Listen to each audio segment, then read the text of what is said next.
guy. He goes all over the place. But he brought up gyroscopes and that physicists have a base idea of how they work, but they're kind of lost. And I just wanted to explain why they work the way they do and why they do this trick that everybody loves. And it's fun, don't get me wrong. Just spin the fucking thing. Alright, so what's happening here and why this is doing this has to do with centripetal force and mass. And the centripetal force of mass. So, let's see if we can get a picture here.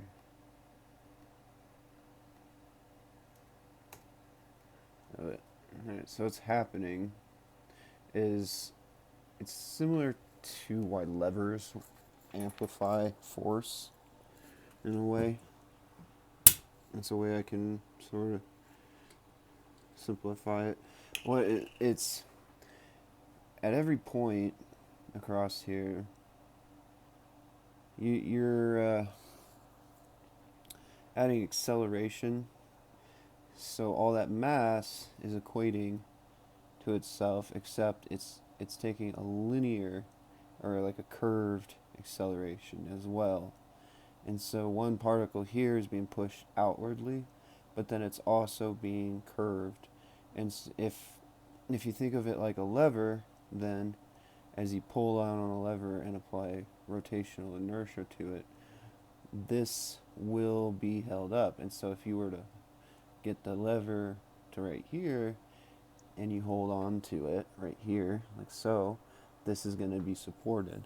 And that's essentially what is happening. And so if I were to maybe figure out an equation for it, which I should really get better at writing equations if I consider myself a self-taught, like, novice physicist, right? Well, and I do have my own theories on gravitational fields, and I'm working on my own gravitational field model.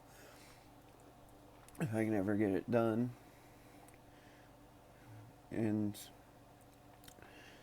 so you take your diameter and your rotational velocity, the mass of the object, and you would sort of divide this into an infinite set of lines to show you the force applied at here from rotation and here and downwardly.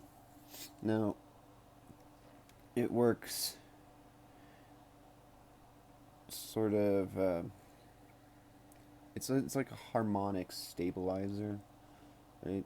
It's a mass harmonic, a force that is acting outwardly on its center and to a gravitational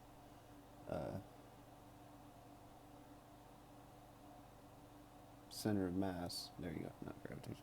To a center of mass in a gravitational field, this will, and if you put it in space, it's just gonna just float around and spin, right? There's no real gravitational field to put your axle and resistance at.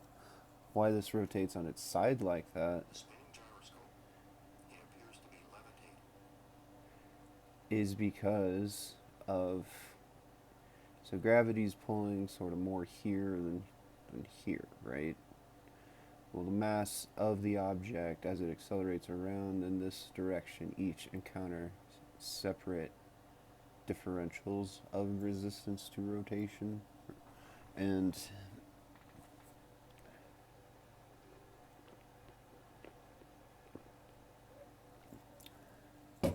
you would think that gravity would accelerate this side more and increase its mass more, but as we know, a bag of feathers and a bowling ball will fall at the same rate.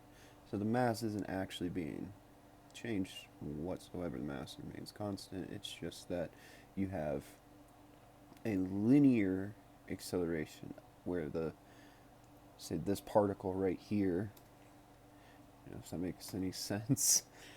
That's how I look at it. It's a mass. So then there's one particle here that's being accelerated and it wants to fly in a straight direction. It's however held on, so that force curves outwardly. Now as the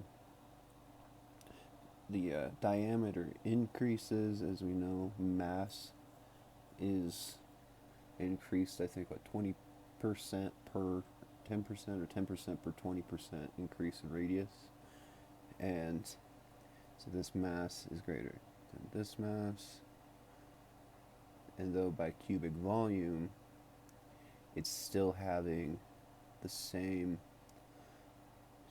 mass to density ratio, it's just that the leverage force outwardly is increasing exponentially. So the way I figured out levers is that if you were to take one lever and delete all this mass and apply the same force as to a disc to a lever, then this has no resistance of the entire circumference of that mass. So that's why it amplifies, which is sort of right, but it's not at the same time, right?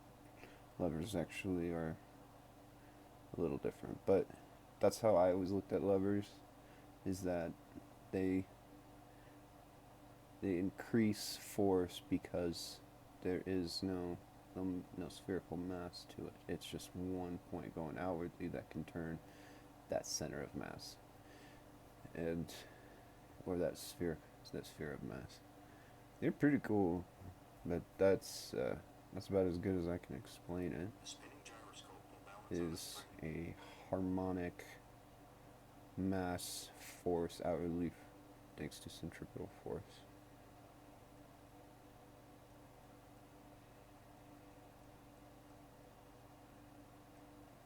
You can even lift the gyroscope with a string. Okay, so see when it wobbles, You can even really. So as it's wobbling, why isn't this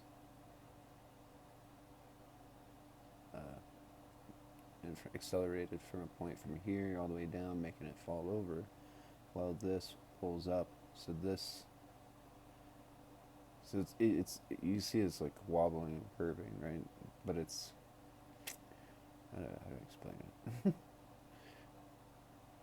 That curvature of the force based on the diameter, your density outwardly, the increase in volume, and your leverage force and your acceleration all equate to some sort of like harmonic mass stabilization.